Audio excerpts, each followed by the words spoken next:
जाना था छगड़ू भैया, प्रधान जी हमरे यहाँ दीवार खड़ा कर दिए जी और लाइटिंग भूल गए हैं। और जाना था भुल्लन किए को उल्टा करे, लैटरिन लगवा दे दीवार खड़ा ही नहीं कर। लेकिन अगर अब ते चाहा था कि तो का लैटरिन मिले तो का प्रधान जी से क्रांति करे पड़ी। क्रांति मतलब भैया? क्रांति मतलब प्रधान से दुश्मनी, समझदार है समझ जाओ। जिंदाबाद प्रधान जी, जिंदाबाद प्रधान जी, जिंदाबाद जिंदाबाद। अरे लल्लन भैया नमस्ते। अरे प्रधान जी नमस्ते नमस्ते।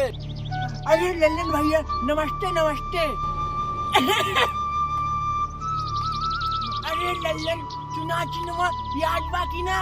प्रधान जी चुनाव चिन्हवा तो याद बा, लेकिन वोटवा हम एक ही शर्त पर दे, हमका लाइटिंग चाहिए बा।